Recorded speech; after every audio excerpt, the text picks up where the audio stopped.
Bueno, que el Señor les bendiga a todos. Quiero que me acompañen al libro de Deuteronomio, capítulo 17. Deuteronomio 17.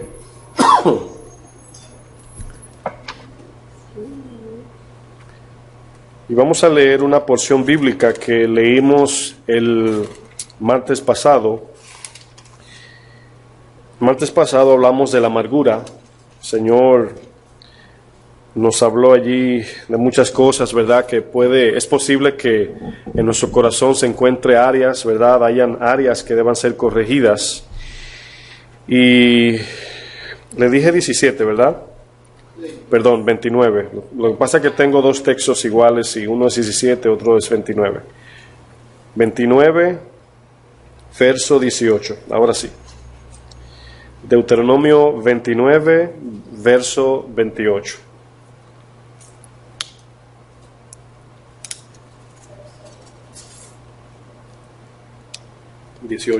Verso 18.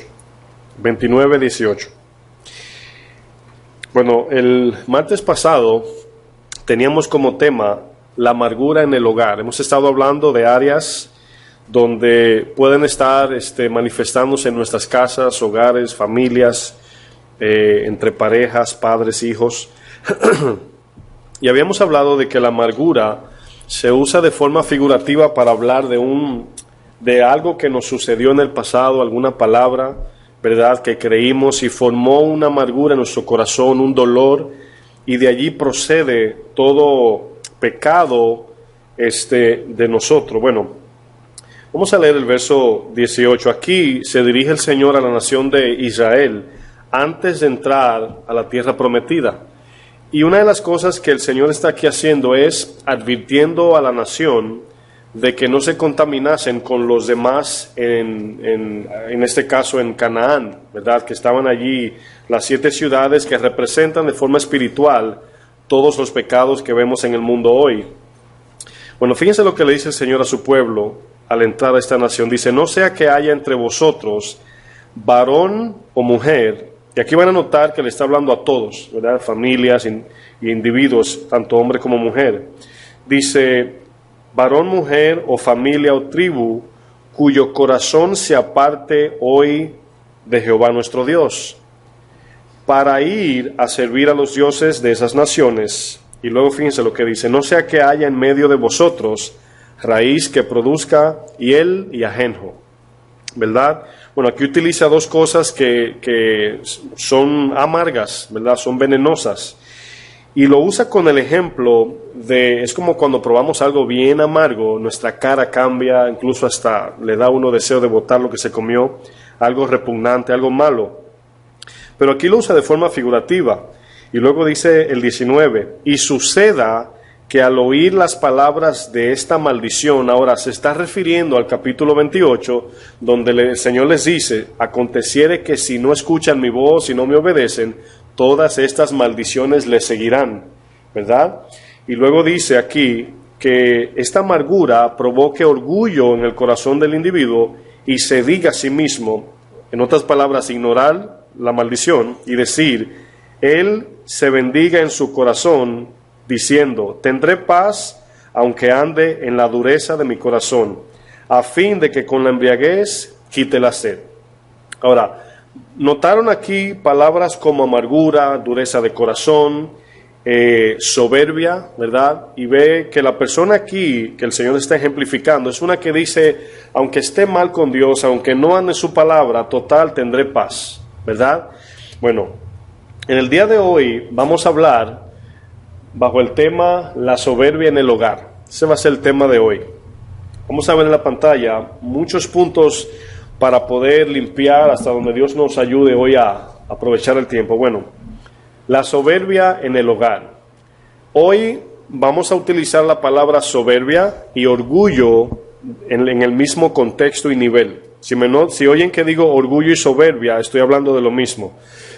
Bueno, vamos a ver qué significa soberbia. Bueno, la definición número 1 dice desmesurada. Aquí desmesurada quiere decir algo fuera de medida o exagerado. Desmesurada del que se cree superior y menosprecia a los demás. Es la definición número 1. Definición número 2 dice: de estimación propia y de los propios méritos por el cual se cree uno superior a los demás. El orgullo, tanto el orgullo como la soberbia, también arrogancia, altivez, en la Biblia se utiliza bajo el mismo contexto. Y dice aquí la definición que es un concepto desmesurado, o sea, un concepto de sí mucho más alto, mucho mayor del que debemos tener. Dice la primera definición de superioridad, y esto provoca que menosprecie a los demás. La definición, la segunda, dice una alta estimación propia. Y utiliza los méritos, o sea, las cosas que llegamos a cumplir en la vida, ya sea graduación de alguna carrera, algún trabajo, alguna casa, vehículo, ropa, dinero, etcétera. Aquellas cosas que son engañosas, que parecen darle valor al ser humano, pero sabemos que es un engaño. Dice, la cual se cree uno superior a los demás. Bueno, definiciones similares. Ahora, esto que vamos a ver en la pantalla son pensamientos que tenemos en el corazón. Y muchas de las cosas que vamos a ver no siempre las decimos en palabras, sino que solamente actuamos conforme a ellas. La número 1 es: nadie me gobierna. Es una actitud de una persona soberbia, una persona orgullosa. Quizás su mente no sea tan amplia al ver esta palabra, ¿verdad? Y usted diría, bueno, ese no soy yo, no soy así. Pero si usted se ha encontrado con alguien que ha querido humillarlo en la calle y usted se enoja, puede ser que sea origen de esto. Alguien que le quiera humillar o alguien que quiera como subírsele por encima en actitud, ¿verdad?, en arrogancia. Y usted se molesta y dice en su mente, ¿quién se cree este que es, verdad, o esta? Bueno, viene de una actitud exactamente: nadie me gobierna, nadie me domina, etcétera. También, nadie es más que yo. Vuelvo y repito, nosotros no decimos esto, o sea, no es algo que decimos, sino actuamos en esto. Y miramos a las personas como menor. La tercera, nadie sabe más que yo. Ahora bien, creo que de estas tres, si le ayuda, que yo le dé como cuando un vehículo se queda por gasolina, necesita un empujoncito. Todos tenemos áreas en el corazón en las tres, todos. Ahora bien, no debemos de ser gobernados por ella, engañados por ella, ni mucho menos justificarlas. Porque si justificamos esta actitud o este tipo de cosas, no vamos a cambiar nunca. Bueno, de momento llega alguien que te quiere gobernar. En la número 1 te dice algo que te puede molestar. Y decir, ven acá, pero esta persona, ¿quién se cree que es? ¿O qué le hizo? Etcétera.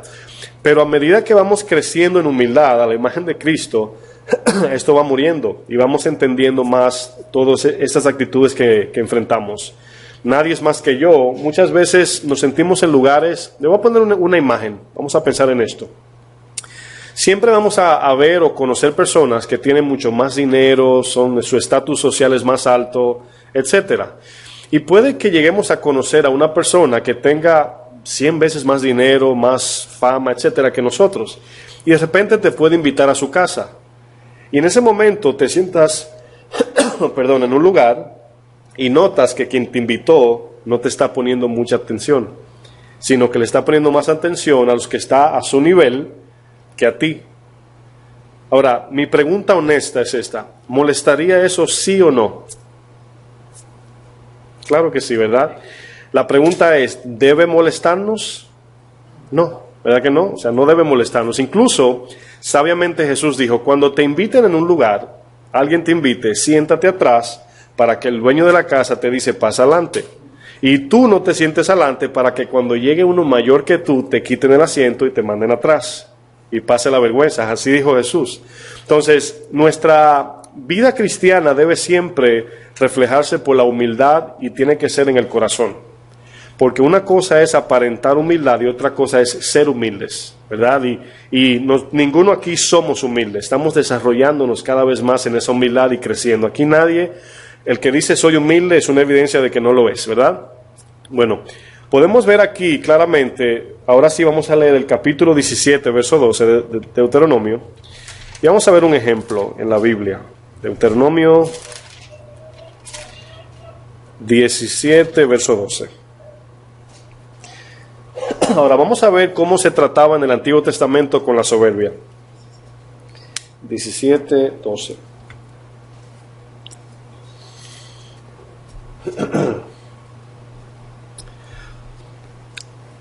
Dice el 12, dice, y el hombre que procediere con soberbia, fíjense lo que dice el Señor, no obedeciendo al sacerdote que está para ministrar allí delante de Jehová tu Dios, o al juez, ¿qué dice el texto?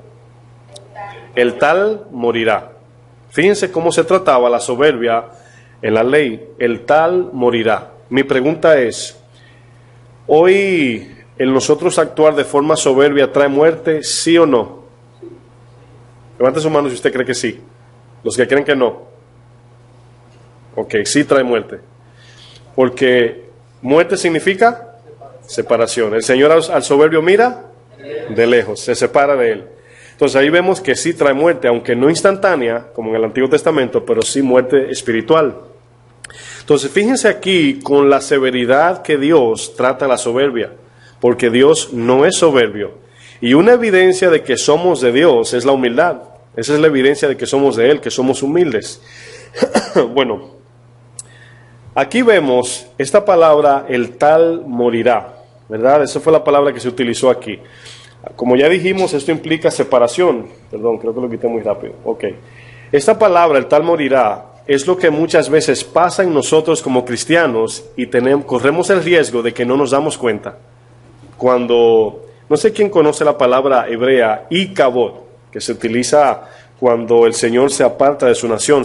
Ikabod significa la gloria se fue o la gloria se ha ido. Bueno, es muy peligroso, mis hermanos, caminar la vida cristiana sin examinarnos cada momento y cada día, porque no nos damos cuenta así fácil cuando morimos de forma espiritual. No es tan fácil, o cuando el Señor se separa y comienza nuestra muerte espiritual.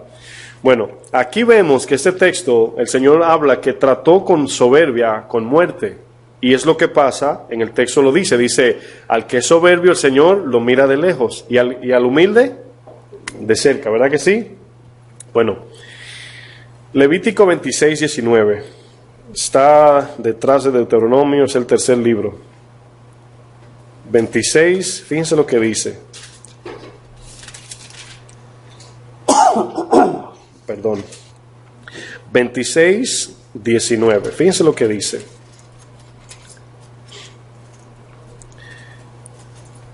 Levítico 26, 19 dice, y quebrantaré la soberbia de vuestro orgullo, y haré vuestro cielo como hierro, y vuestra tierra, ¿qué dice? Como bronce. Bueno, fíjense en el texto, utiliza algo figurativo, hablando de que no escuchará nuestras oraciones, y tampoco nos va a dar el sustento diario. Ese es el ejemplo aquí a la nación. Ahora bien, tenemos que aprender esto. En el Antiguo Testamento el Señor trataba su castigo, su disciplina era literal. O sea, dejaba de llover por 3 años y venía hambre sobre la tierra. En este tiempo deja de llover y aquí la lluvia es espiritual, la que inyectan al cristiano para crecer de forma espiritual. Bueno, en ese tiempo dejaba de llover y lógicamente nadie puede vivir sin comida, ¿verdad que no? Entonces esto llevaba al pueblo a orar, a clamar a Dios. Y al esto pasar en el Antiguo Testamento, aunque era más duro, también era más fácil entenderlo, porque todos sufrían. Cuando deja de caer la lluvia espiritual, no todos se dan cuenta, mucho menos el mundo que no conoce a Dios. En aquel tiempo sí. En aquel tiempo tanto sufría el que era pueblo de Dios como el que no, porque no llovía para nadie. Bueno, aquí el texto dice, aquel que es soberbio, dice el Señor, lo quebrantaré. Y luego dice, cerraré el cielo, en otras palabras, no escucharé su clamor. Imagínense el ejemplo figurativo, vuestro cielo como hierro haré. Está difícil, ¿sí o no? Y luego dice, y vuestra tierra como bronce. O sea, ¿cómo se siembra en tierra de bronce? Se mueren de hambre y el cuidado de Dios. Bueno, aquí vemos que esto implica sin sustento ni cuidado de Dios. Ahora yo voy a utilizar un ejemplo contrario, que es Segunda de Crónicas, está más adelante. Segunda de Crónicas 7:14, un texto muy conocido. Ahora, fíjense que el Señor siempre nos da la salida al problema. Y vamos a tratar en la mente. Ya leyeron que el Señor dijo en Levítico 26:29, al soberbio lo quebrantaré, le cerraré el cielo lo haré como hierro y la tierra la haré como bronce. Ahora vamos a ver un contraste casi exacto en contrariedad. Fíjense lo que dice el 14 de Segunda de Crónicas. Asegúrese que está en Segunda. Ok, si se humillare mi pueblo. ¿Cómo comienza diciendo? Si se humillare. Ahora, humillación es totalmente contrario a soberbia. Es exactamente el contraste, ¿verdad? Al que se humilla lo miro de cerca, al que es soberbio lo miro de lejos. Dice, sobre el cual mi nombre es invocado. Aquí habla de oración. Y aquí vemos que el cielo ya no está de hierro, ¿verdad? Dice, y buscaren mi rostro y se convirtieren de sus malos caminos, entonces yo oiré desde los cielos y perdonaré sus pecados. Y aquí para poder oír, tienen que quitar el hierro del cielo, vamos a decirlo así. Y luego dice, y sanaré su tierra. En otras palabras, habrá fruto. Entonces fíjense como aquí el Señor utilizaba la agricultura y el sustento como una señal de bendición o de maldición. Y lo podemos ver en Deuteronomio 28, dice, si no escuchan mi voz, si no me obedecen, si no son humildes, sumisos a la palabra, entonces todas las maldiciones de este libro caerán sobre vosotros. Tu salida será maldita, tu entrada, tu alimento, tu canasta. Y notan que las maldiciones son literales. Pero ahora en el Nuevo Testamento las maldiciones, o vamos a decir el castigo, la disciplina, es espiritual. Sí, para entender un poquito, porque no dice y haré el cielo y la tierra, no dice vuestro cielo, vuestra. Sí, porque está hablando a todos. Pero al decir vuestro cielo, porque ellos, la gente, lo que pasa es que aquí la implicación es que el Señor está en otro lugar y nosotros estamos bajo el cielo. Esa es la implicación. Y Él dice, cerraré vuestro cielo. Él no está debajo del cielo, Él está en otro lugar.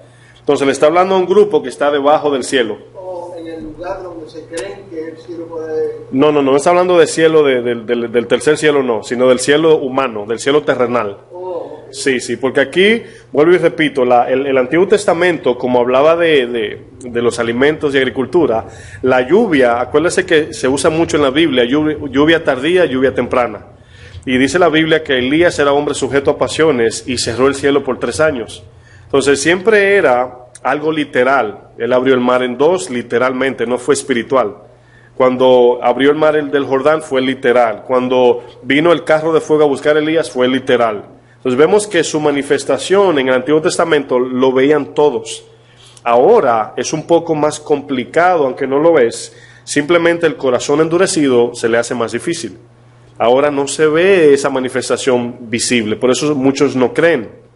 Pero el Señor dijo, le pidieron los fariseos, no sé si se acuerdan la historia, cuando le dice, Señor, muéstranos señal y creeremos. Y el Señor le dijo, una generación adúltera demanda señal. ¿Qué quiere decir adúltera? Bueno, como no creían en su Dios, tenían que ver para creer, porque se habían apartado y tenían ahora, buscaron su sustento en lo terrenal. Entonces, el que no tiene fe necesita que le muestre por los ojos. Y por eso hoy todos buscan evidencias para creer. Y la palabra no dice eso. Dice que confiemos en su palabra para poder luego ver y nuestra fe sea fortalecida. Bueno, ese texto de Crónicas, ¿quedó claro, verdad, hermano? Sí. Ok. El texto de Crónicas es lo contrario a la soberbia. Y fíjense la evidencia. Si somos soberbios, ¿verdad?, de forma individual, el cielo se cierra, las oraciones son en vano, y la tierra, que es la bendición a ese tiempo, tampoco da fruto. Y en este caso la tierra viene siendo el corazón. ¿Se acuerdan lo que hablamos del corazón fértil?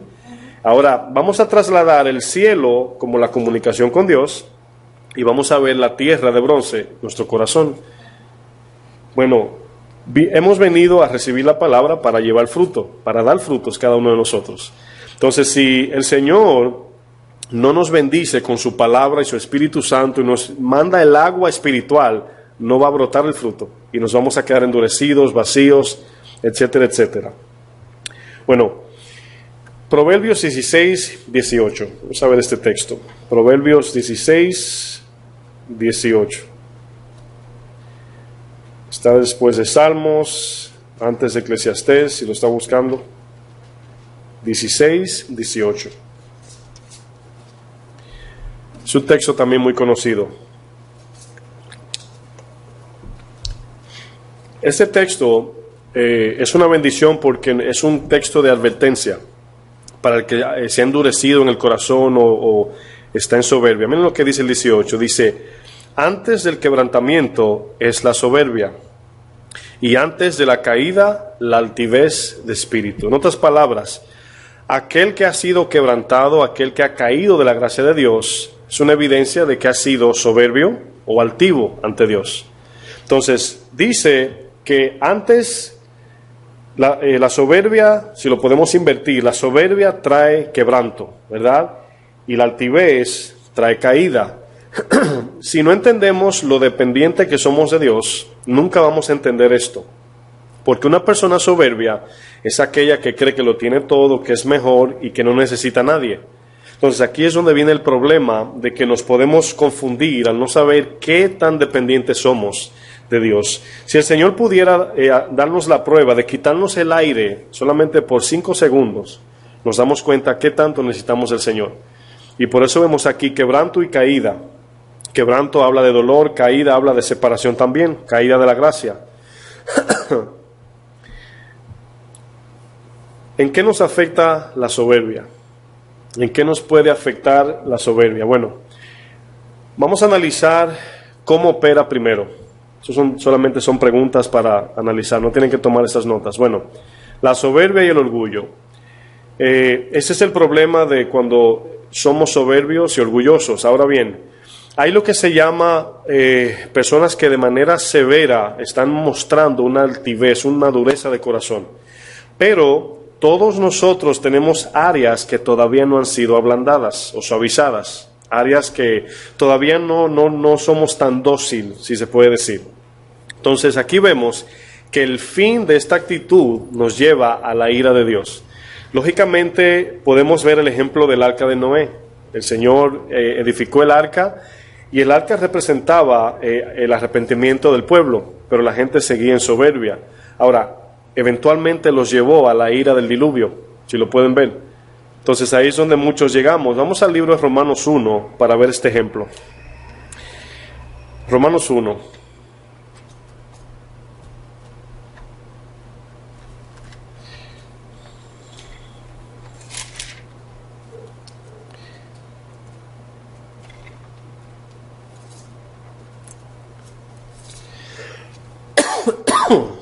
Perdón, verso 18.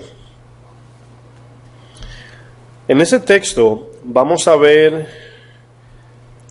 3 cosas que suceden al leerlo y luego lo vamos a desarrollar con unas imágenes que tengo en la pantalla. Bueno, dice: porque la ira de Dios se revela desde el cielo contra toda impiedad e injusticia de los hombres que detienen con injusticia la verdad. Ahora, en el primer texto que leímos, el 18, nos está hablando de que el hombre que dice no creo en Dios, no hay Dios, etcétera, etcétera, de forma voluntaria está deteniendo la justicia de Dios con su injusticia. La mayoría de las personas, incluyendo los ateos, ¿verdad?, que están en ese pensamiento de que no hay Dios, de que no existe, etcétera, etcétera, ellos sí saben que existe, ellos lo saben, todos. Lo que pasa es que las demandas de Dios son profundas, son muy comprometedoras. Y por eso es que cada hombre se crea una religión incluyendo al Dios de la creación. Ese es el problema. Bueno, el Dios de la Biblia demanda mucho, es perfecto, es santo, es todopoderoso, es fuego consumidor.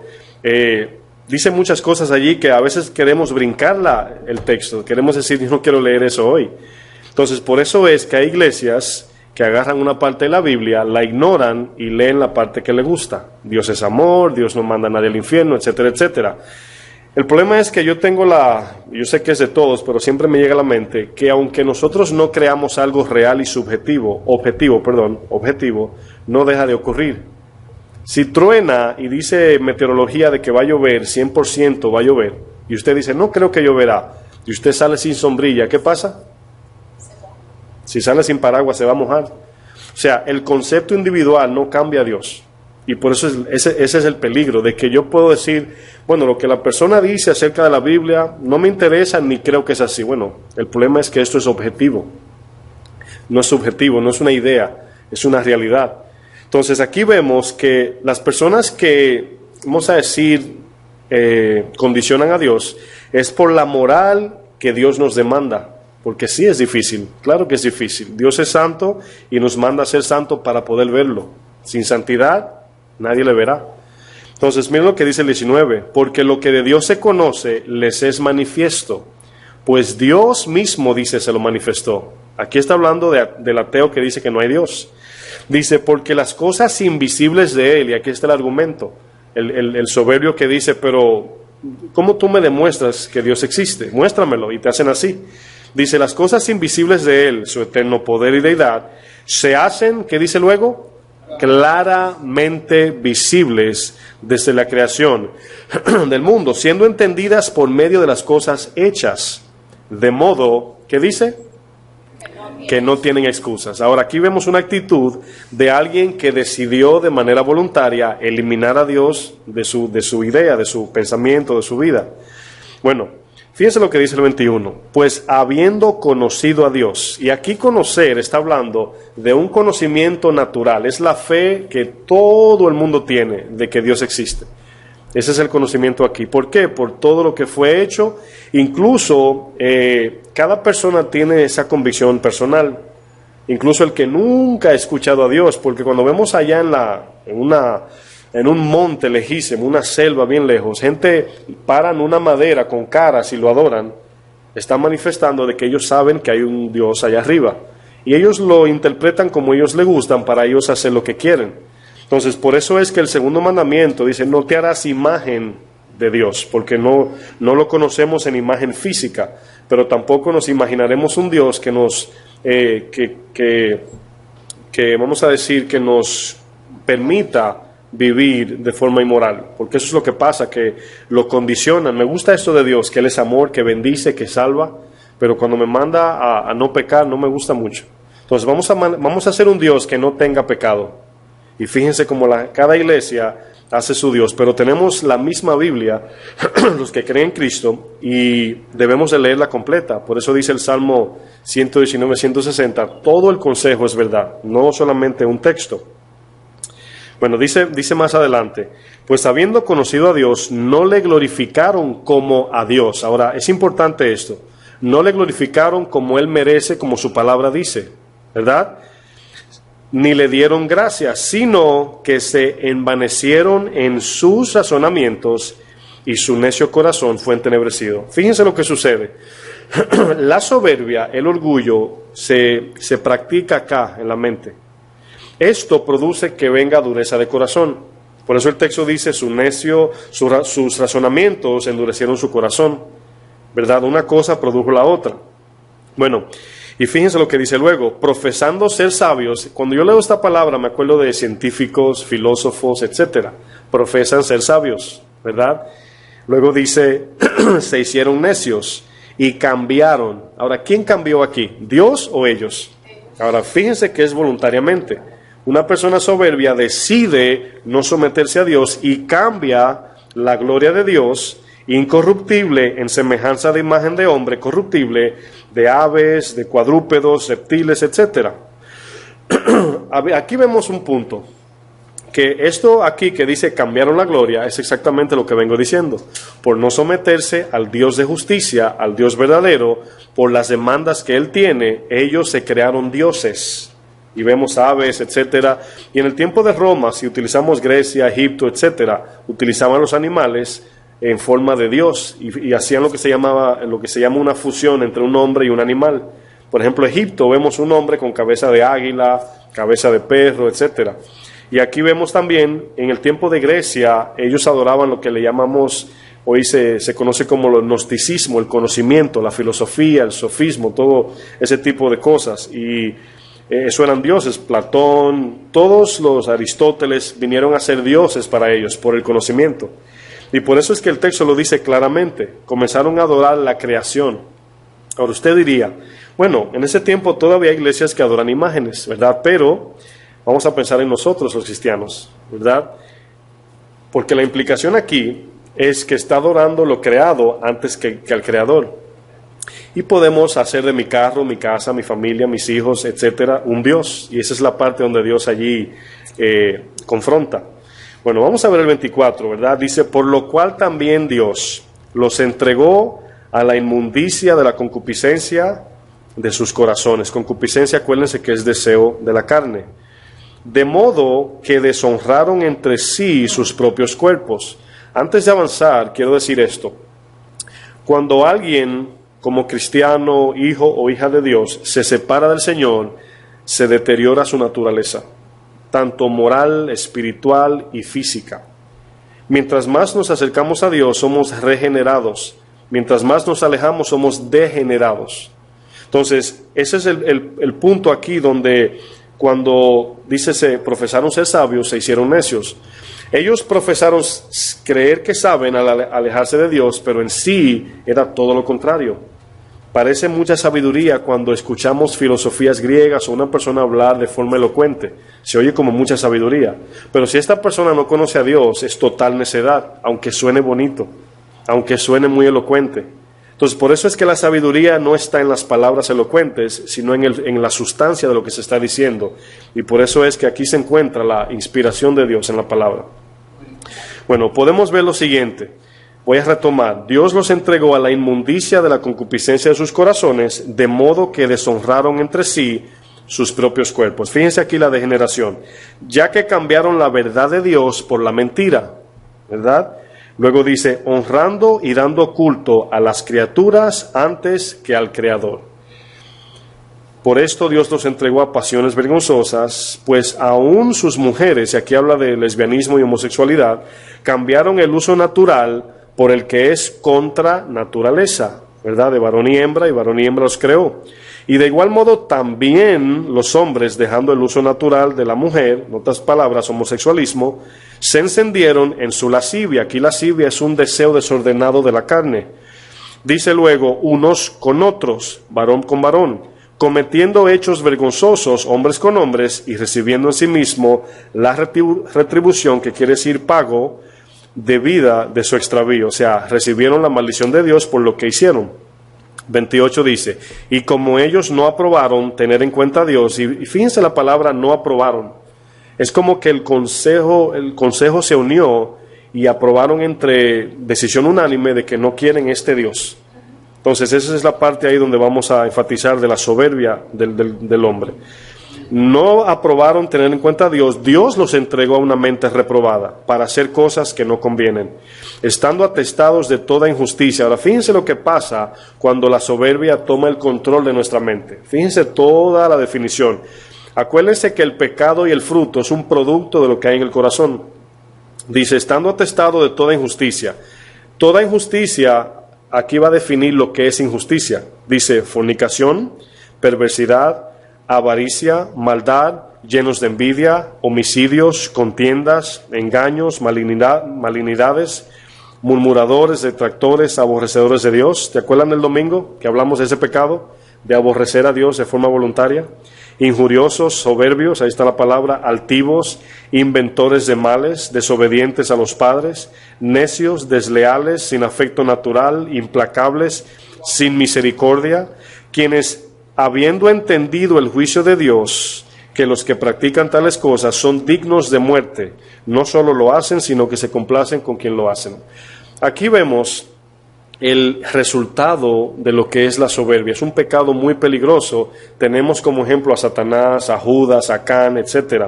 Y el pecado nunca nos lleva a lo que es el progreso de vida espiritual, etc. Incluso en el mismo mundo la gente le molesta la arrogancia.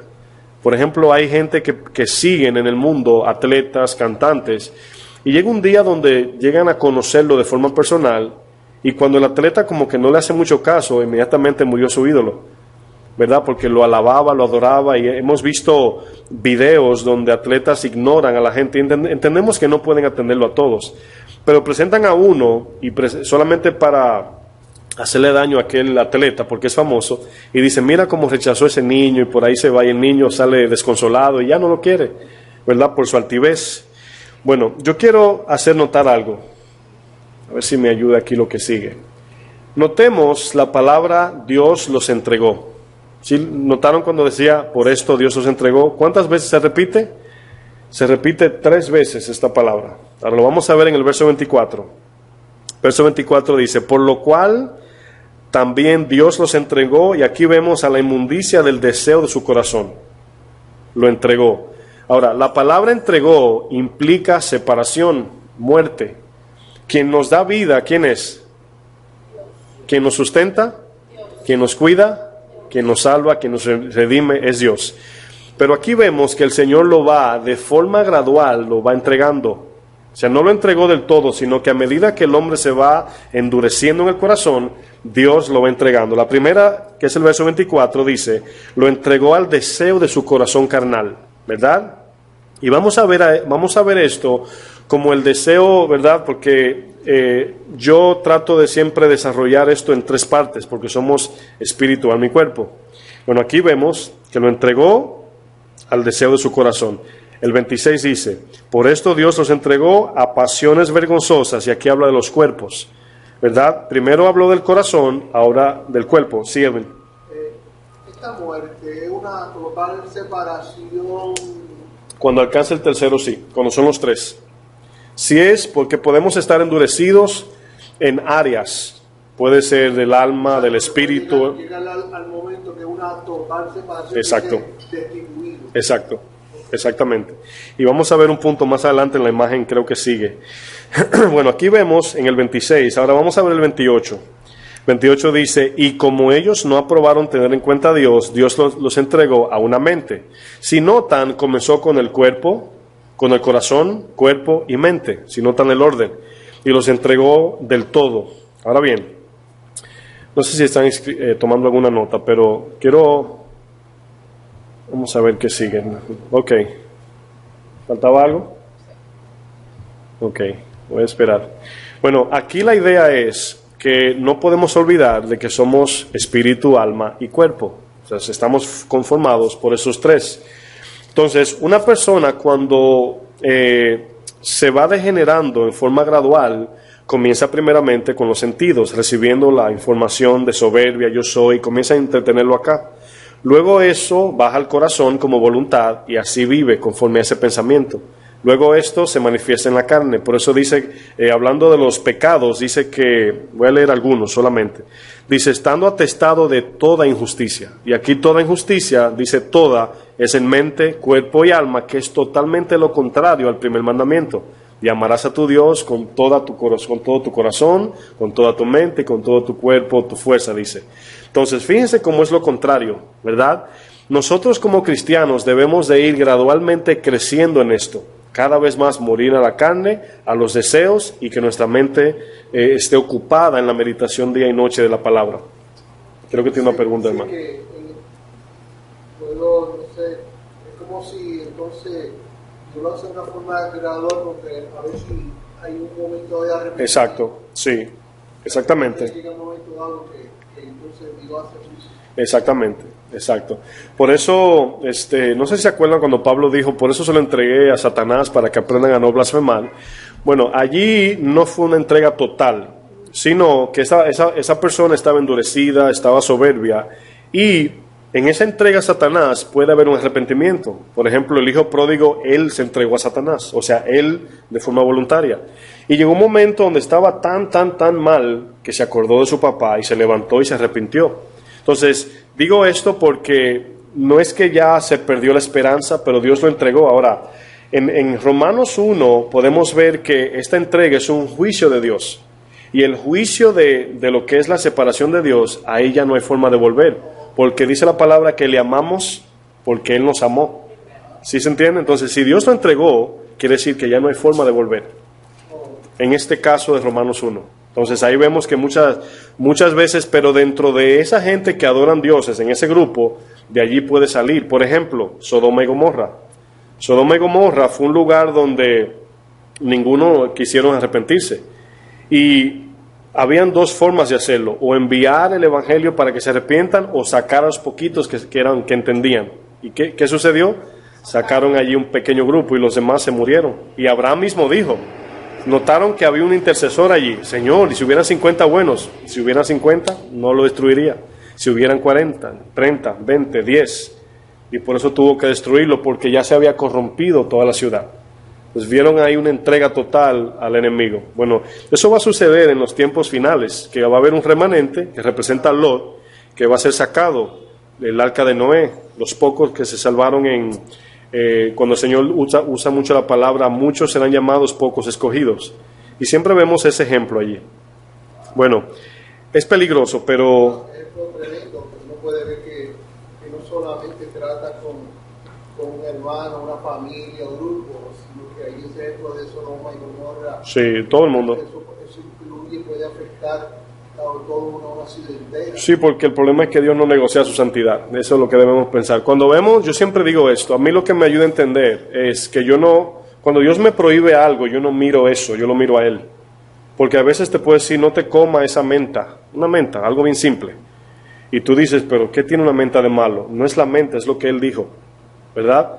No es la fruta no es nada, es lo que Él dijo. Entonces Satanás te quita la mirada de Él y te pone a razonar. Sí, yo lo que veo es cómo no lo había visto hasta el ejemplo que acabas de dar, cómo es que tiene un alcance tan grande que puede acaparar una ciudad entera.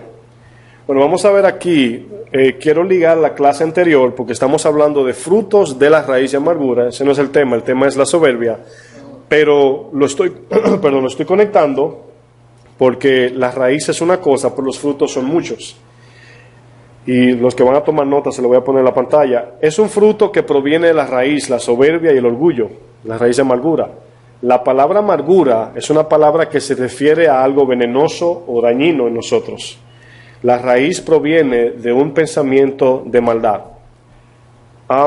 No sé, si pensamos en una sopa, en un jugo, en algo que nos gusta, ¿verdad?, líquido, y por alguna razón, voy a poner este ejemplo. En mi país hay una fruta que le llaman lechosa.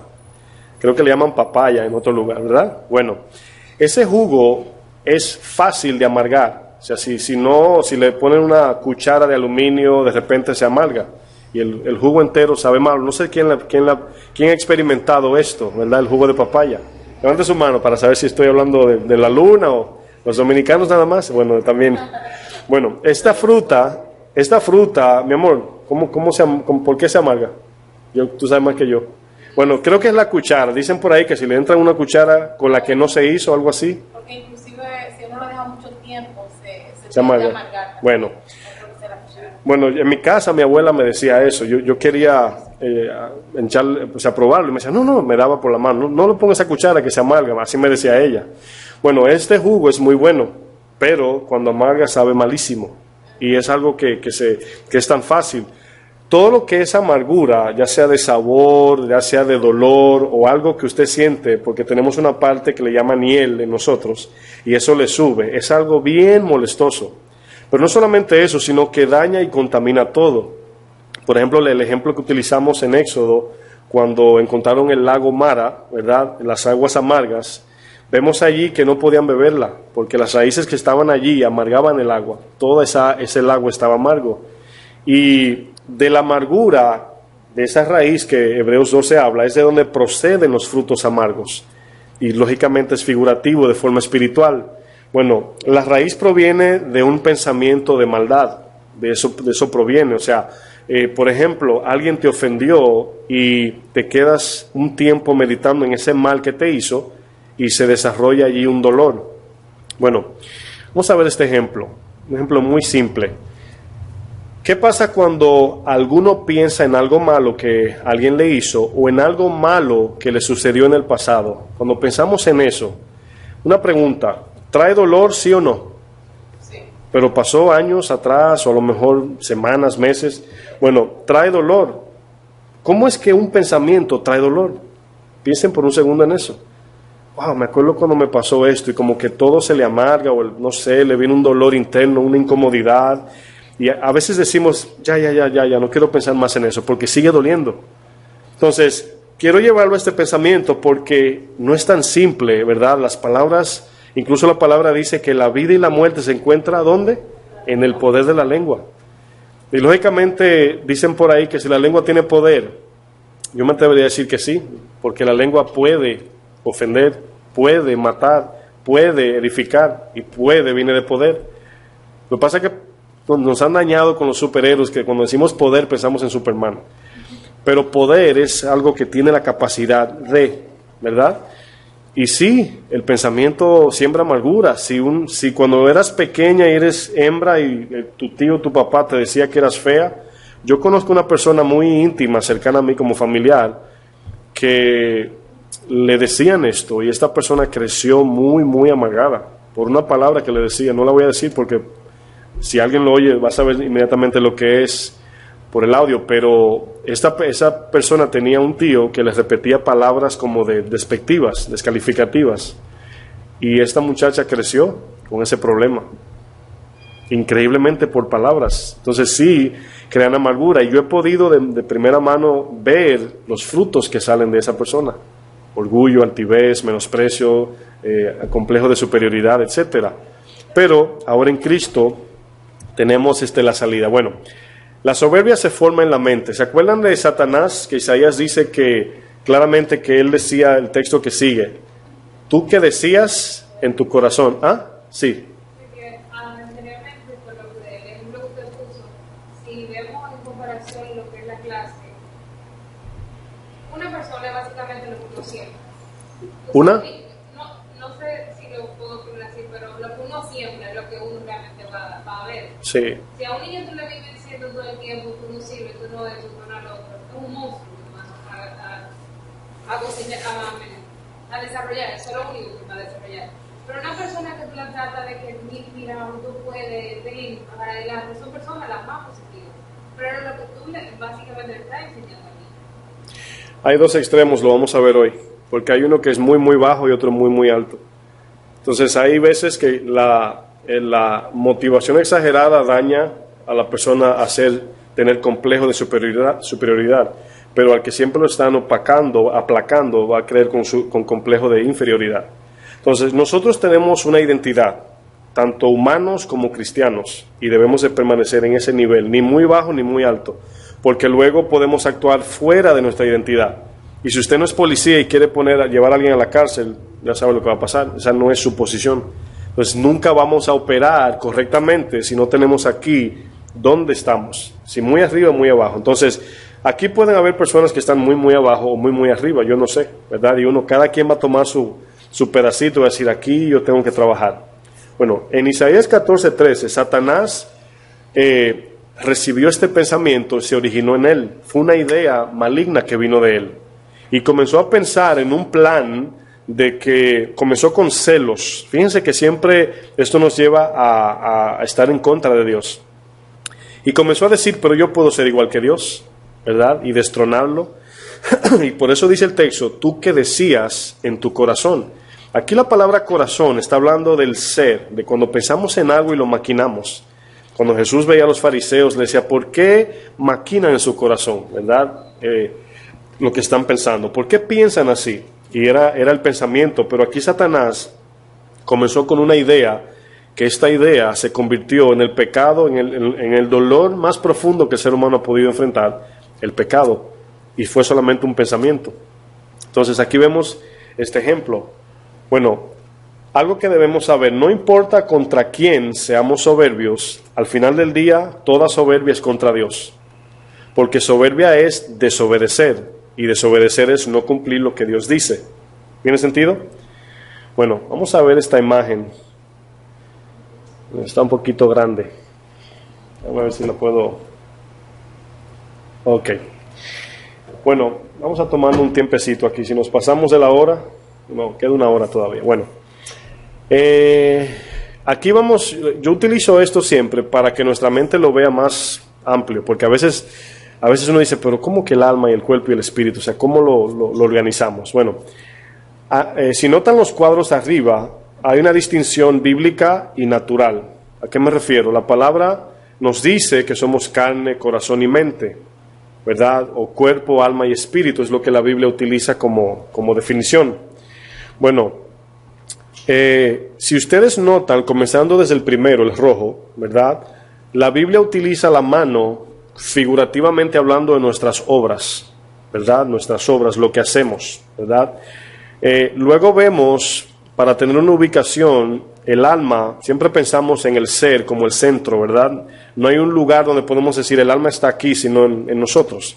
Pero lo tenemos allí en el centro del corazón, vamos a decir. Y luego vemos lo que somos, que es espíritu, es nuestra mente. La Biblia le llama al espíritu la mente. Eso puede ser otra clase para no confundirnos, pero el alma y el espíritu siempre están ligados. ¿Ok? Lo que pasa es que estamos aquí hablando de la operación de cada uno, porque la vida de nosotros está en el espíritu y el alma es el ser, los sentimientos. Pero vamos a ver cómo operamos. Eso es lo que la Biblia nos enseña. Somos espíritu, alma y cuerpo. Ese es el orden que la Biblia le da. El mundo le da cuerpo, alma y espíritu, al revés. El mundo piensa que lo que somos es en el cuerpo. La Biblia dice que el verdadero ser, la verdad de nuestra vida es el espíritu. Y que todo lo que se experimenta en la vida es espiritual. Lo que pasa es que como estábamos muertos espiritualmente, no podíamos entenderlo. Pero ahora sí lo entendemos. Bueno, permítame ponerlo más pequeño porque hay palabras que no se ven allí. Ok. ¿Sí la pueden leer todas? La más pequeña abajo, la azul, ¿la pueden leer? Bueno, yo se la leo, no hay problema. Bueno, Santiago 3, ¿verdad? Nos dice que somos el pensamiento del no creyente, vamos a decir, no cristiano, es terrenal, es animal y es diabólico, ¿verdad? La palabra terrenal, animal y diabólico está hablando de donde recibimos la información para poder actuar. Por ejemplo, lo terrenal es cada uno de nosotros respondemos conforme a lo que vemos en nuestro ambiente, lo terrenal. Vamos a utilizar el ejemplo de las modas, ¿verdad? Por ejemplo, comienzan alguien famoso a usar un estilo de ropa, inmediatamente el mundo entero está siguiendo esa moda, ¿verdad? Eso es terrenal, eso es lo que vemos. Lo animal habla de nuestro ser, de lo que el alma pide. Y voy a explicar un poquito más esto. Animal aquí, vuelvo y repito, no es gato, no es perro, sino nuestra naturaleza en querer. Vamos a decir, nos da hambre, eso viene de algo natural. Somos animales en el sentido natural, ¿ok? No como palomas, ni perros, ni gatos. Bueno, la palabra en la Biblia animal se utiliza para hablar del ser creado y terrenal, ¿verdad? Pero lo diabólico habla del pensamiento externo. Ahora, voy a enfatizar dos cosas. Los pensamientos terrenales son fácil de percibir porque vienen por medio de los oídos y los ojos, y el tacto también y el olfato. Pero el espiritual no tan fácil, porque vienen pensamientos demoníacos y de Dios. Y de la única forma que podemos distinguir cuál de los dos es por medio del conocimiento de su palabra. Es así como aprendemos a discernir. Hebreos 5:14 dice que el alimento sólido es para los que han alcanzado madurez, para los que por el uso tienen los sentidos ejercitados en el bien y en el mal, que es el discernimiento. Entonces, una persona que no conoce la Biblia o no conoce a Dios bíblicamente, cuando le viene un pensamiento, no sabe de dónde vino. Y si le gusta en el alma, vamos a decir, coopera, obedece. Entonces, antes usted y yo vivíamos en esta vida, de que el Satanás nos controlaba, ¿verdad? No a forma de que nos agarraba por la mano, sino que nos infundía pensamientos y respondíamos. Así vive el no creyente. Bueno, vamos a ver el primero, que es instrumento. Ahora, instrumento es algo que la Biblia lo utiliza para hablar de o instrumentos de Satanás, del pecado, o instrumentos de Dios, justicia. Siempre somos instrumentos. La pregunta es, ¿de quién? Vamos a leer Romanos 6 para ver el ejemplo de instrumento. Porque el cuerpo se conoce como instrumento, sentimiento y pensamiento. Romanos 6, verso 13.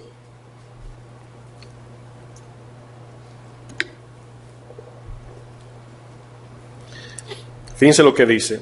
Aquí Pablo nos está diciendo que no cedamos al pensamiento diabólico, ni terrenal ni animal.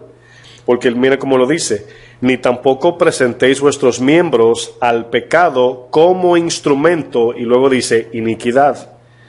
Y la iniquidad es donde se forma la maldad. El pecado es el hecho, la iniquidad es el del corazón. Luego dice, sino presentaos vosotros mismos a Dios como vivos de entre los muertos, y vuestros miembros a Dios como instrumentos de justicia. En otras palabras, cuando viene un mandato a tu mente, un mandamiento, un pensamiento, debemos de discernir a ver cuál nos vamos a cuál nos vamos a someter. ¿Sí me doy a entender? Y esa es la voluntad. Ahí mandamos nosotros solamente. Ahí no manda Satanás ni tampoco Dios. Fíjense qué cosa. En la voluntad mandamos nosotros, en la individual. Entonces, el Evangelio es algo que se le presenta a la gente y la gente escoge, ¿verdad? Lo bueno, lo malo, lo justo o lo pecaminoso. Bueno, notamos allí que en Romanos 6:13 dice que el cuerpo, la carne, lo que usted tiene, lo tangible, es el instrumento.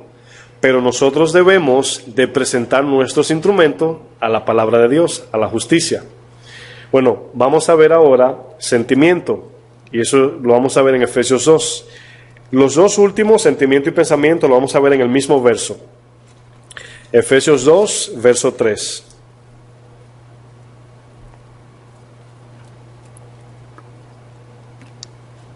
Estoy utilizando esta ilustración para una plataforma de lo que vamos a ver más adelante acerca de la soberbia. Efesios 2:3. ¿Están ahí? Dice, aquí van a ver que estos tres, porque este ejemplo es de uno no regenerado, un no cristiano, ¿verdad? Esta imagen. Dice, en los cuales, sondeando el 3, entre los cuales también todos nosotros, y ahí dice vivimos, o sea, en el pasado.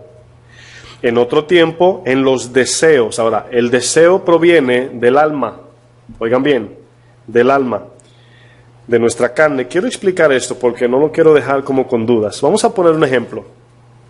Si usted se cría en un lugar donde solamente hay manzana y usted no sabe que existe otro fruto, usted va a crecer deseando solamente, ¿verdad? A menos que le presenten otro fruto, usted no va a saber. Entonces el alma se va a someter a lo que conoce. La vida en Cristo tiene que ver con darnos la luz acerca de la verdadera vida para que ahora con el conocimiento de nosotros podamos escoger lo mejor, lo que sí conviene. ¿Sí me doy a entender? Antes pensábamos que el dinero, las mujeres, la bebida, las drogas, etcétera, era lo que nos llenaba, porque eso fue lo que conocimos en el mundo. Pero ahora Cristo nos ha dado entendimiento para que ahora vivamos en beneficio espiritual para la vida eterna. Entonces ahora, cuando adquirimos conocimiento, entonces vamos con ese conocimiento a buscar lo que le conviene al alma, ¿verdad? Pedir como conviene, no lo sabemos, el Espíritu nos ayuda. Quería enfatizar un poco para que no nos quedemos, ¿verdad? Y si alguien tiene una duda, puede levantar la mano, ¿ok?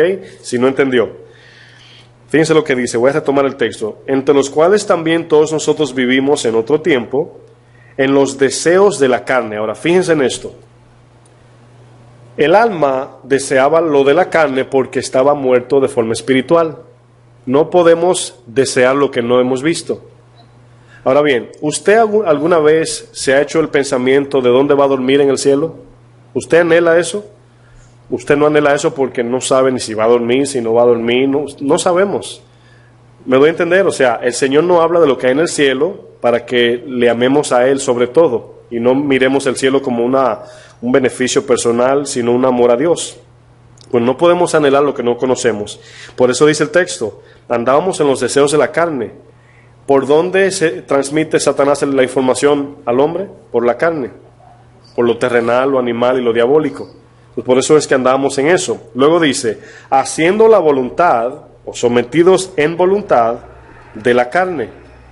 ¿Lo pueden entender? Y de los pensamientos de la carne podemos decir, y éramos por naturaleza hijos de ira, lo mismo que los demás. Entonces, aquí vemos sentimiento y pensamiento, ¿verdad? Nuestros sentimientos estaban sometidos a la carne y los pensamientos también. Pero Cristo resucitó al tercero, que es el Espíritu, nos dio vida. Por eso dice el 4, pero Dios, ¿verdad? Que es rico en misericordia, por su gran amor con que nos amó, aun estando nosotros muertos en delito y pecado, dice el texto en el 1, delito y pecado habla, el alma era la que tenía el delito, donde salía el deseo, y el pecado se cometía con la carne, dice, y juntamente con Cristo nos dio vida, ¿verdad? Para resumir esa parte. Entonces, ahora, mis hermanos, no debemos operar en soberbia. ¿Por qué? Porque ya entendemos que en la sumisión es donde está la bendición. ¿verdad? Bueno, ¿por qué aquí el hombre que está en azul es ya nosotros, ¿verdad? Yo lo dividí para explicarlo. ¿Por qué tiene cada uno un 6? Si notan, 6 en la Biblia es número de incompleto, es número de hombre. Bueno, no es el tema, pero para crear un fundamento en ese entendimiento. Cuando la palabra dice en Apocalipsis, el que tiene sabiduría entienda que el número de hombres es 666, lo podemos relacionar con Romanos 1. Lo entregó a su mente, a su cuerpo y a su alma. Entonces, ahí es adoración de hombre, y adoración de hombre es adoración a Satanás. Eso es lo que significa 6 la mente, 6 en su alma y 6 como instrumento. Es total entrega. Por eso dice, adorarán a la bestia cuando venga el anticristo, etcétera. No es el tema, pero es ahí donde caemos en una completa adoración a Satanás, cuando nos entregamos a lo animal, a lo terrenal y a lo diabólico. Ahora, ¿cuál es el primer paso que nos lleva a ese camino? Soberbia. Es ahí donde comienza todo. Ese es el peligro. Por eso quise explicar esto, para que veamos la diferencia, porque el problema es que cuando nos autoexaminamos, que no es de forma bíblica, pensamos en tantas cosas, y yo oigo gente que dice, no, yo estoy bien, ¿verdad? No, yo estoy bien, pero es peligroso. Es muy peligroso. Yo lo digo de una forma muy temerosa, diciendo que si no estamos constantemente allí en la palabra, nutriéndonos, creciendo, siendo más sensibles cada día, es muy fácil separarnos. Edwin. Ahí en lo que acabas de decir, lo estoy comparando, no sé, con lo que acabas de decir de Romanos 1. Sí. ¿Sabes? Que es más o menos lo mismo, los 6. La entrega, exactamente. Por eso dice la Biblia que la marca del Espíritu Santo es 777, es plenitud de mente, de corazón y de cuerpo. Entonces estamos completos. Cristo es el que agrega el 7 a cada uno en nosotros. Amén. Bueno, seguimos. La soberbia cambia nuestra perspectiva. En otras palabras, cuando somos soberbios, nuestra forma de pensar cambia. La soberbia nos hace darle más valor a lo material que a Dios mismo.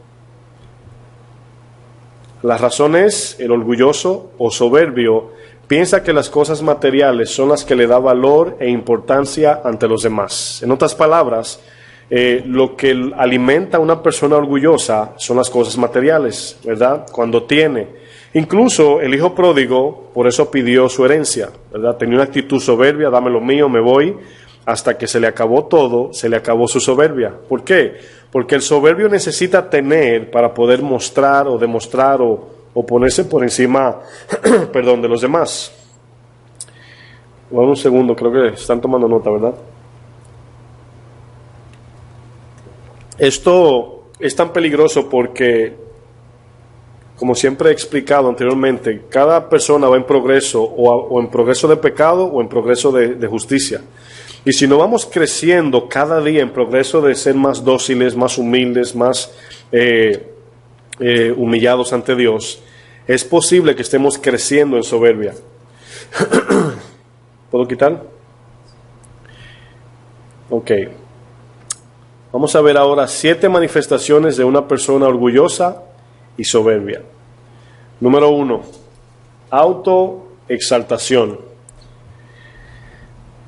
Aquí vemos, esto es una demostración en lo que es el orgullo y la soberbia, es autoexaltación.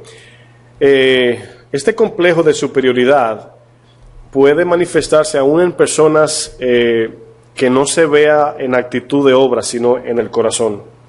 Por ejemplo, en inglés hay una palabra que es confidence, que es autoconfianza. Y la autoconfianza es pecado, ¿verdad? Y las personas llegan a un lugar y pueden ser muy calladas, muy silenciosas, pero pueden tener una actitud de autoconfianza, en este caso, autoexaltación, que se ve por encima de todo el mundo de forma mental, ¿verdad? Y luego sí lo muestra en actos, pero puede suceder en ambas partes, tanto el que lo muestra externamente como el que no. Bueno, ejemplos de esta palabra es altivez, arrogancia, vanaglorio, vanaglorioso, o egocéntrico, y hablamos de la palabra del egocentrismo, ¿verdad? Del egoísmo. Bueno, vamos a leer 2 Corintios 12, verso 7. Vamos a ver un ejemplo allí.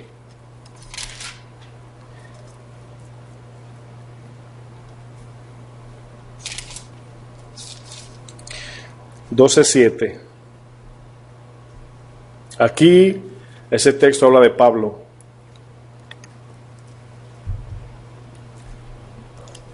Para que vean que no estamos exentos de, ¿verdad?, de tener esta actitud. El apóstol Pablo, siendo apóstol, tenía esta batalla. Él fue llevado al cielo y el Señor le mostró cosas que él se podía jactar y podía sentirse como el niño mimado de Dios, pero no le fue permitido. Dice el verso 7, 2 Corintios 12:7, dice: para que la grandeza de las revelaciones no me exaltase, no me autoexaltase desmedidamente, me fue dado un aguijón en mi carne. Y aquí lo que quiere decir el texto es un sufrimiento para mantenerlo humilde, ¿verdad? Fíjense lo que dice: un mensajero de Satanás que me abofeté, y abofetear aquí está hablando de hacerlo sufrir. Dice, para que no me enalteciese o me enaltezca sobremanera. Si pueden notar, o vamos a hacerlo a forma de pregunta, ¿ustedes piensan que Pablo quería autoexaltarse, sí o no? Sí, claro que sí, porque por eso le mandaron el aguijón, si no lo hubiese hecho. Entonces, él sufrió mucho en esta iglesia y veía a los demás arrogantes exaltarse, y yo me imagino a Pablo en su mente diciendo, si estos supieran donde yo estaba. Esa es la actitud aquí. Entonces vemos que el Señor le permitió un aguijón para que no se exaltase. Bueno, vamos a ver la implicación. Me voy a enfocar en los padres en esta área, porque muchas veces cuando vemos este tipo de actitud, hay veces que noto padres que no es malo uno decir, ¿verdad? Mi hijo hizo la tarea, ¿verdad? Pasó de curso, le fue bien, etcétera. Pero si ese es el único tema, ¿verdad? Donde quiera, cada vez que un niño hace algo, porque se ve mal cuando alguien te dice, oh, mira, mi hijo hizo esto y esto, y tú le dices, ah, no, pero mi hijo también, o sea, ahí se ve el daño, ¿verdad? La competencia. Bueno, esto sucede que se le pasa esta autoexaltación a los niños, y de todo lo que alguien tiene que decir, el otro también, ¿verdad? Porque el mío no se queda atrás. Y esto hace daño. Ahora, no es malo un día decir, no, mi hijo es muy inteligente, Dios lo usa, eso no está mal. Pero una constante alabanza o una constante exaltación del niño o a forma de competencia, lógicamente le hace daño al niño. Yo quiero leer Filipenses 2 para que vean lo contrario a lo que es autoexaltación. Quien debería de verdad ser autoexaltado por nosotros no lo hizo, que fue Cristo. Filipenses 2:8, oigan lo que dice. Dice, y estando en la condición de hombre, aquí Jesús se humilló a sí mismo, haciéndose obediente hasta la muerte y muerte de cruz. En otras palabras, autoexaltación significa nosotros mismos levantarnos o ponernos por encima de, o tener una mente vanagloriosa, altiva, arrogante. Pero aquí vemos que quien merecía exaltación, dice que se humilló él mismo por nosotros. Y ese ejemplo lo quería usar para que lo copiemos. Bueno, vamos a ver lo que sigue. 2. Autoengaño. Estamos hablando de una persona orgullosa o soberbia. Bueno, punto 1, sobreestimarnos. Punto 2, actitud de no me humillaré ante nadie. Punto 3, Dios me bendice. Ahora, fíjense que esto es un engaño que existe en muchos cristianos. Utilizamos cosas como bíblicas, espirituales, para decir, no, yo ayuno tantos días, yo conozco la Biblia de tal a tal, estudio tantas horas. Comenzamos a utilizar lo que hacemos de forma espiritual para sobreestimarnos ante los demás. También es la actitud, no me humillaré, ¿verdad? Yo todavía veo cristianos de muchos años, ¿verdad?, que cuando se habla del tema la otra mejilla, como que ellos quisieran borrar eso de la Biblia, ¿verdad? Y dicen, la otra mejilla, bueno, mi hermano, yo creo que yo no conozco ese texto. Lamentable. Pero el punto 3 dice, Dios me bendice. Y este es el engaño, que en soberbia Dios extiende su gracia, su misericordia, y sigue quizás permitiendo que esa persona sea bendecida, puede ser económica, en salud, etcétera. Y utilizan eso como una marca para decir, estoy bien con Dios. Y hay lo que se llama fruto, y hay lo que se llama bendición por gracia y misericordia. Y donde debemos examinarnos no es en las bendiciones o en lo que Dios me da, sino en el fruto de mi vida cada día que se va desarrollando. Esa es la evidencia de que estamos bien con Dios, para no autoengañarnos. Bueno, vamos a ver Romanos 12:3. Estoy utilizando textos para ejemplos. Romanos 12:3.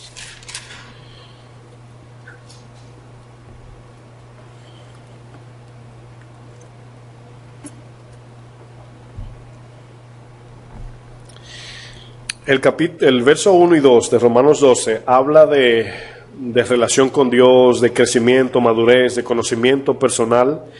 Y lógicamente es casi similar a Pablo, de que cuando conocemos a Dios y estamos creciendo, somos propensos a vanagloriarnos.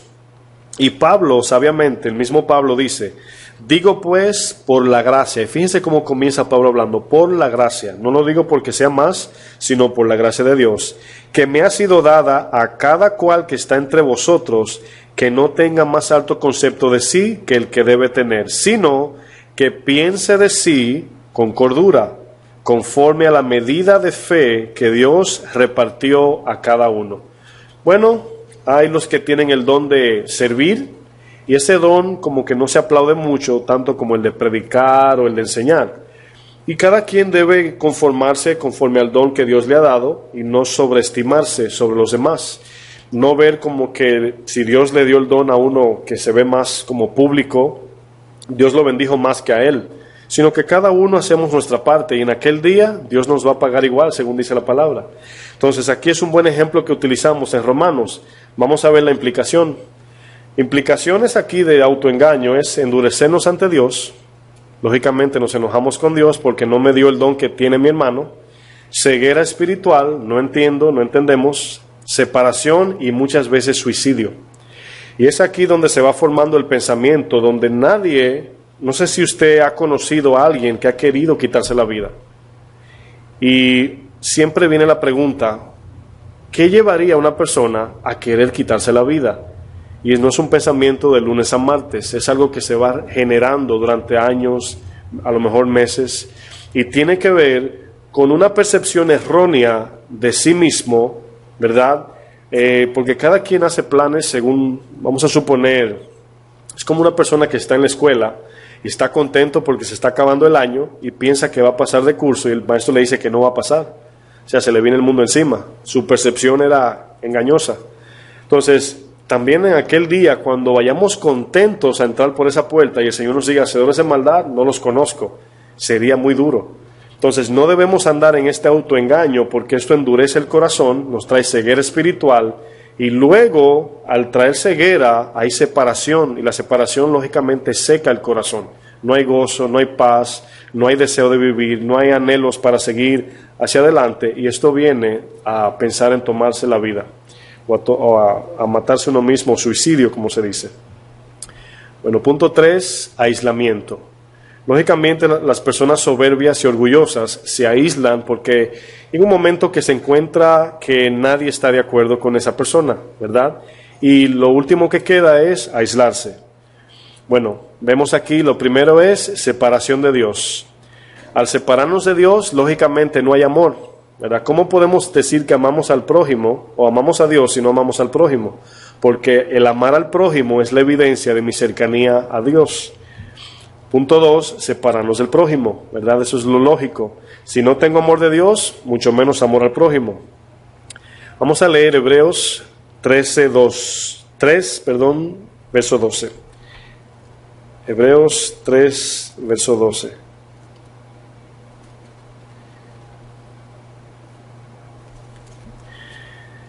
El aislamiento es lo que Satanás busca en cada cristiano. Por eso el Señor en Juan 10 dijo, el que viene antes de mí es salteador. Y un salteador es uno que separa las ovejas del rebaño. El verso 12 dice, mirad hermanos que no haya en vosotros, en ninguno de vosotros, corazón malo de incredulidad para apartarse del Dios vivo. Antes, exhortaos los unos a los otros cada día. Fíjense que dice el texto cada día, porque esta exhortación, el compartir la palabra, nos nutre el corazón, nos mantiene sensibles a Dios y enfocados. Dice, cada día entre tanto que se dice hoy. Y cuando aquí el texto dice entre tanto que se dice hoy, es como algo figurativo diciendo mientras tengan vida, mientras todavía estén aquí, mientras tengan oportunidad. Dice, para que ninguno de vosotros se endurezca, y luego dice, por el engaño del pecado. El engaño del pecado, lógicamente, endurece el corazón porque nos manda a hacer cosas indebidas, nos induce a buscar nuestro sustento en lo indebido y por lo tal nos vamos alejando de la fuente de vida y nos secamos. Bueno, la implicación es frialdad, insensibilidad, esterilidad espiritual, o sea, no damos fruto, dureza de corazón e incredulidad al final.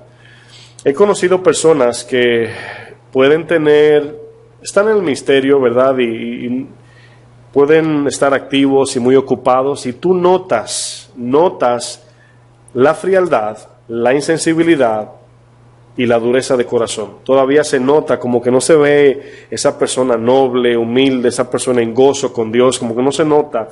Y lo ves con mucho conocimiento, lo pueden ver con mucho conocimiento, pero hasta ahí llega todo. Y no hay ese cariño, ese amor, esa sensibilidad.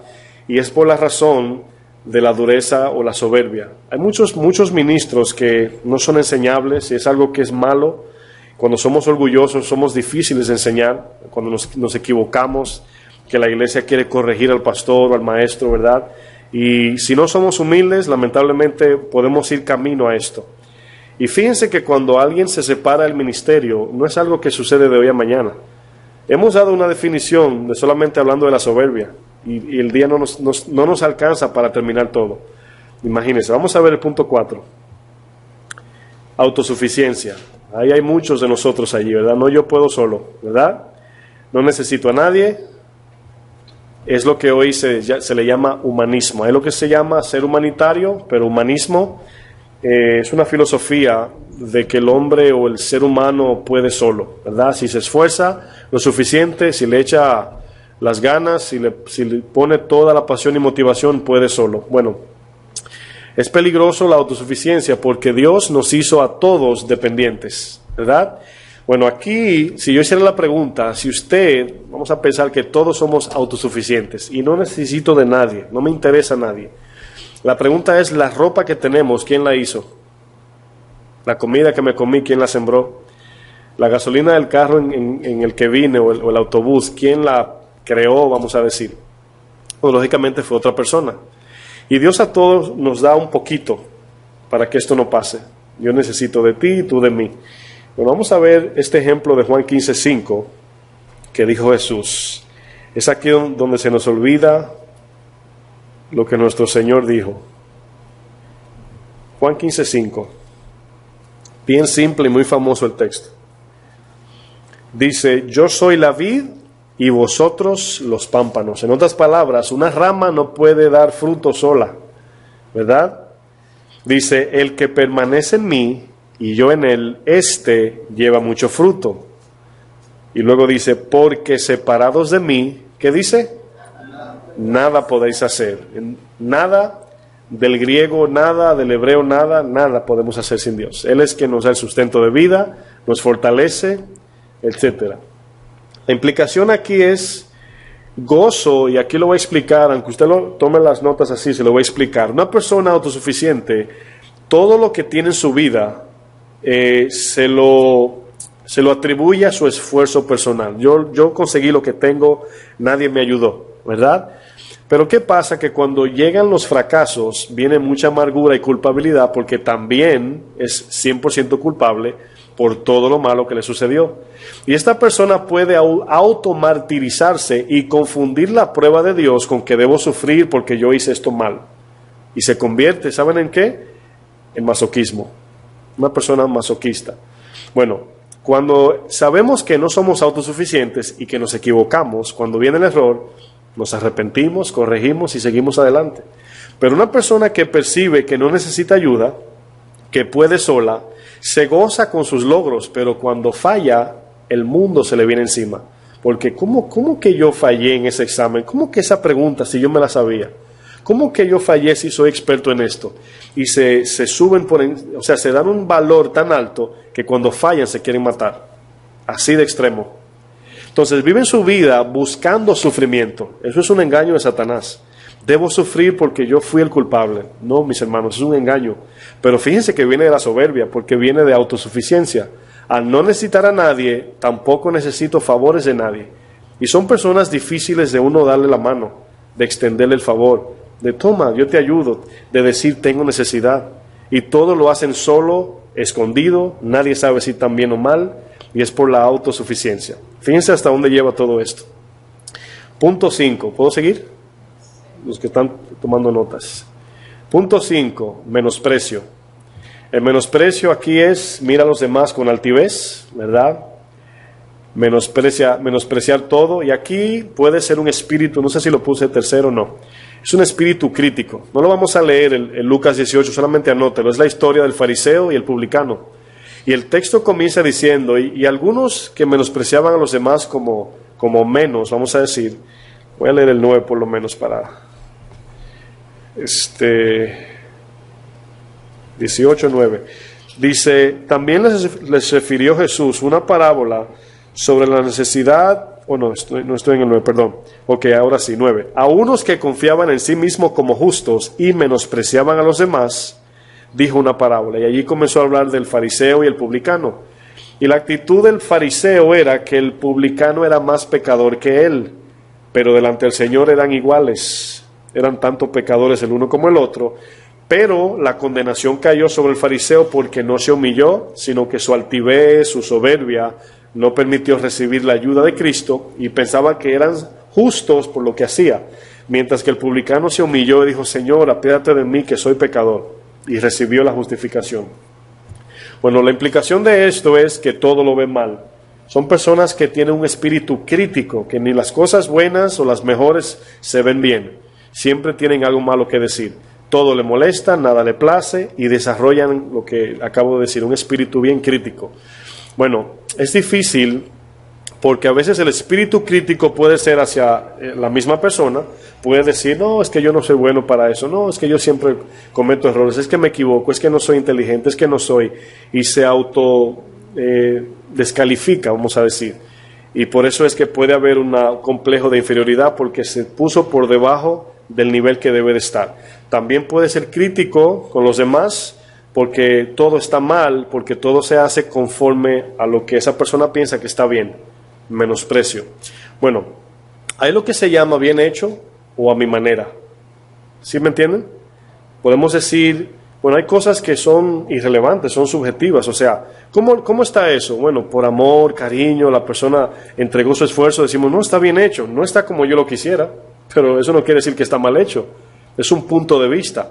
Ahora, lo mal hecho, lo que no es bíblico, no es bíblico. Pero hay cosas que quizás no estén a tu gusto y, bueno, por amor al prójimo, wow, qué lindo, ¿verdad? Hay veces que uno tiene que estar de acuerdo. Bueno, aquí vemos que es peligroso.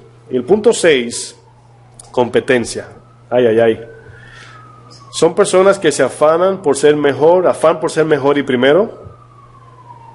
Su perspectiva le obliga a ver todo como desafío. Por ejemplo, se dice en un grupo, ¿verdad? ¿Cómo se llama tal hombre que descubrió en tal año esto y esto? Y se siente la persona ya desafiada, que tiene que saber eso. Inmediatamente tiene que correr al Google y tiene que ser el primero en contestar. Bueno, podemos tener esto. A veces yo, ¿verdad? Como dicen en mi país, me desmoño con mi esposa. No, que no es así, sí que es así, no, que... Bueno, hay veces que sí, se levanta ese espíritu y estamos ahí discutiendo y no nos damos cuenta. Y después el Señor dice, ¿en qué se edificó eso? Y ahí vamos a arrepentirnos. Sí, es cierto.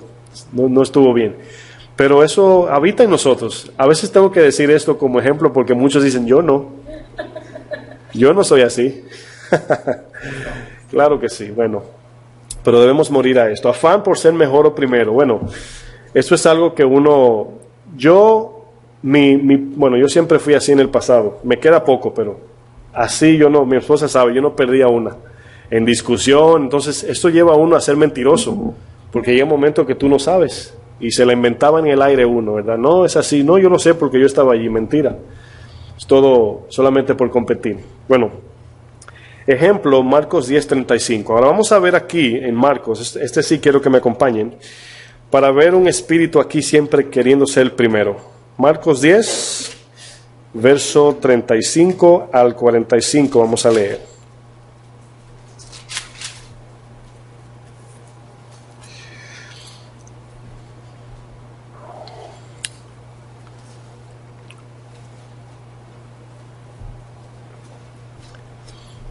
35 dice de Marcos 10. ¿Están ahí? Entonces Jacobo y Juan, Jacobo es el mismo Santiago de la epístola, dice, hijos de Zebedeo, se le acercaron diciendo, Maestro, querríamos que nos haga lo que pidiéramos. Él les dijo, aquí Jesús, ¿qué queréis que os haga? Ellos le dijeron, concédenos que en tu gloria nos sentemos el uno al otro a tu derecha y el otro a tu izquierda. El uno a tu derecha y el otro a tu izquierda. Entonces Jesús le dijo, no sabéis lo que pedís. ¿Podéis beber del vaso que yo bebo o ser bautizado con el bautismo con que yo soy bautizado?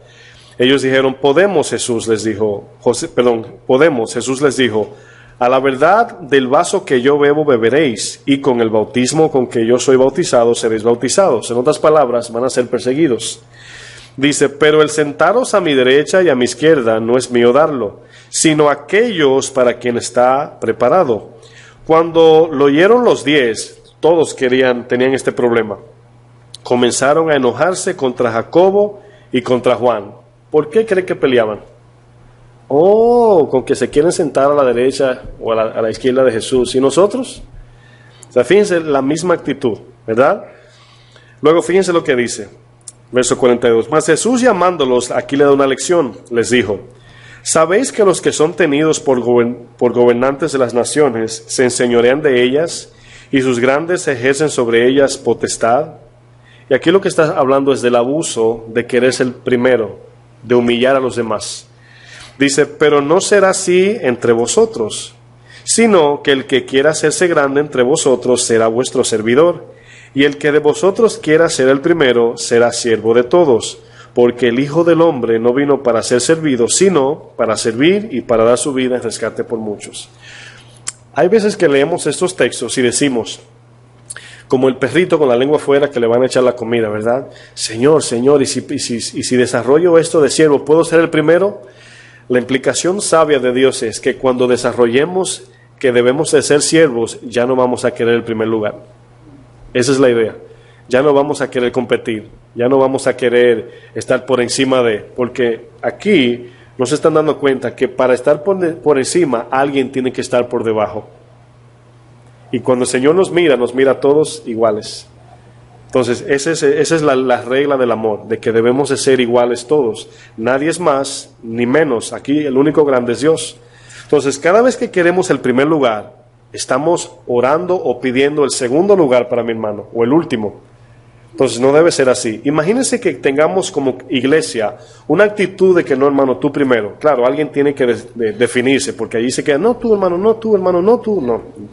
Pero imagínense esa actitud, hermano, porque hay que desarrollar la humildad de recibir y la de dar, ambas.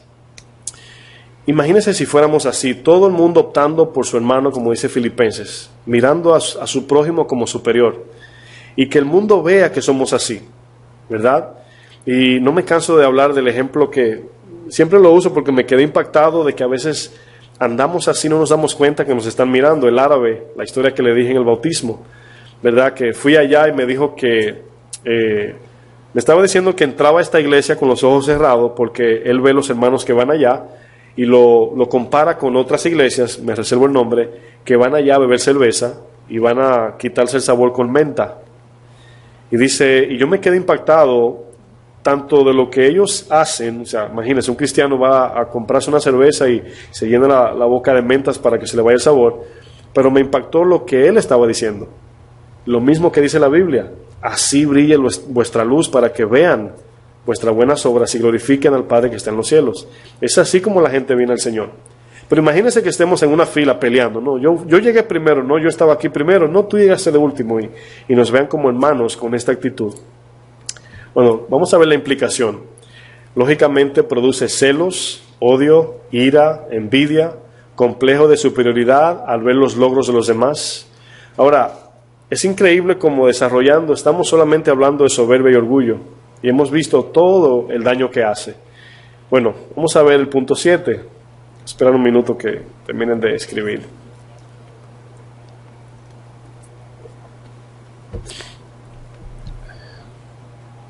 Lógicamente produce celos porque competir significa quiero el primer lugar. Y si alguien lo logra, lógicamente da envidia y enojo, ¿verdad?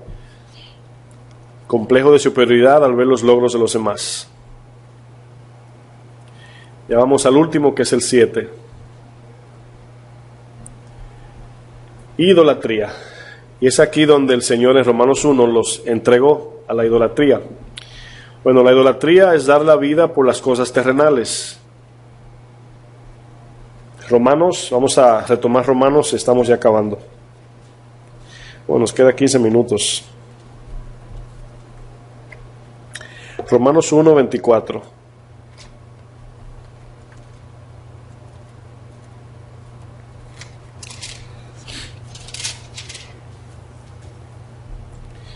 Dice, por lo cual también Dios los entregó a la inmundicia en las concupiscencias de sus corazones, de modo que deshonraron entre sí sus propios cuerpos, ya que cambiaron la verdad de Dios por la mentira, honrando y dando culto. Son las dos palabras que quiero exaltar. Honrando y dando culto a las criaturas antes que al Creador, el cual es bendito por los siglos de los siglos. Amén. Bueno, aquí, en el tiempo que vivimos, ya no hay tanto adoración a las estatuas, aunque todavía lo hay, pero en su mayor expresión no todos están postrados ante una estatua. Pero aquí, cuando se habla de idolatría, y lo quiero explicar un poquito detenidamente, porque es el afán del corazón, la búsqueda diaria y el anhelo del corazón de cada quien buscando algo. Eso es adorar, eso es idolatrar. Entonces, si nosotros, aunque trabajemos, adquiramos cosas terrenales y tengamos lo material, siempre tengamos eso como segundo plano en afán diario. ¿Cuál es el afán diario? O sea, y es aquí donde todos nos quebramos, ¿verdad? Y todos miramos hacia abajo y decimos, wow, Señor, ¿busco yo a Dios con el mismo afán que busco la plata y el oro? Como dice el Salmo. Busco, Proverbios 2 también, busco a Dios con el mismo afán de buscar el dinero. Busco a Dios con el mismo interés que buscar el dinero. Y digo dinero porque es lo que compra todo. Y por eso aquí Timoteo dice que la raíz de todos los males es el dinero. Entonces, es ahí que evaluamos el afán de vida que tenemos, hacia qué está inclinado, hacia qué nos levantamos cada día, con qué en la cabeza, ¿verdad? Bueno, las implicaciones, lógicamente, es cambiar la adoración verdadera por las cosas creadas. Y idolatría puede ser algo tan simple como un celular, como el dinero, como los hijos, la esposa, el esposo. O sea, podemos idolatrar. Idolatrar, en otras palabras, es quitar a Dios de su lugar y poner algo o alguien. Eso es idolatrar, ¿verdad? El tiempo de Dios en nuestro corazón y mente debe ser todo el tiempo. Es el primer mandamiento, amar a Dios con todo el corazón, con toda la mente, con todo el alma. Y cuando buscamos con todo nuestro ser lo terrenal, lógicamente podemos estar idolatrando. ¿Por qué razón? Por el orgullo, para tener un estatus social, económico, ¿verdad? Para poder estar por encima de los demás. Bueno, solución al problema. ¿Cómo erradicar la soberbia? Es lo que todos queremos saber mayormente. Total obediencia a las Escrituras. Esto significa varias cosas, pero lo resumí ahí para llevarnos en esta tarea en la mente. Bueno, la palabra de Dios se nos fue dada, dice 2 Timoteo 3, 16 y 17, que toda la Escritura es inspirada. Inspiración de Dios significa la vida de Dios misma en su palabra. Y a nosotros leer la Biblia y obedecerla, estamos recibiendo la vida de Dios en nosotros. ¿Y qué produce la vida de Dios? Lógicamente no es soberbia, sino amor, gozo, paz, paciencia, misericordia, humildad, o sea, fruto de paz en nosotros, dominio propio, ¿verdad? Mansedumbre. Todo eso se va desarrollando en nosotros a la misma vez que vamos estudiando y obedeciendo, vamos desarrollando este corazón. El corazón duro que teníamos antes se va suavizando y vamos desarrollando el carácter de Cristo cada vez más. Esto produce pureza en el corazón, produce conocimiento de Dios, ¿verdad? Aunque es en la Biblia, pero el conocimiento de la Biblia y la obediencia produce conocimiento de Dios. Y el tercero, sumisión a Dios. Y la palabra clave de hoy es sumisión. Sumisión es la misma palabra humillarse, someternos, muchos quisieran vivir sometidos a Dios. El problema es que no nos podemos someter a algo que no conocemos. Por eso comienza con la obediencia y conocimiento de su palabra. Conocimiento de Dios nos lleva a una total sumisión. Y podemos ver el ejemplo de Isaías 6.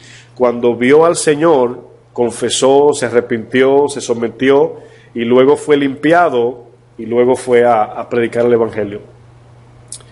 Hasta ahí lo podemos dejar. La palabra clave que quiero que se lleven, sumisión. Esa es la forma de cómo erradicar la soberbia. A ver si tengo algo más. Bueno, sí, tenía algo más. La clave es sumisión. El hombre, aquí como familia, el hombre sometido a Dios, la mujer sometida a su marido, los hijos sometidos a los padres. Y ahí están los textos de referencia. Y hasta ahí lo dejamos. Oramos para hacerles pedidos y luego pueden seguir tomando las notas. Padre, te damos gracias, Señor, por tu palabra que nos edifica, Señor, cada vez más. Tu palabra que evidencia, Señor, nuestro corazón de manera clara. Te pedimos, Señor, que nos fortalezcas en ti, Señor, para poner en práctica estos que hemos aprendido, Señor. Yo te pido por mis hermanos, Señor, que están aquí, que puedan, Señor, asimilar esto día y noche, Señor, para crecer en esta área y que podamos avanzar y recibir las bendiciones que vienen de lo alto, Señor. Yo te pido, Padre, que nos ayudes en tu Espíritu Santo, Señor, y que cada vez más podamos avanzar en esta carrera, Señor, reconociendo, Señor, que a veces somos soberbios y orgullosos, que tenemos en el corazón, Señor, estas actitudes, muchas de las que se mencionaron, y queremos cambiar, queremos ser limpiados, queremos ser sanados, Señor. Yo te pido, Señor, que podamos recibir la sanidad de tu Espíritu, Señor. En el nombre de Jesús te lo pedimos, Padre. Amén. Dios le bendiga, amados.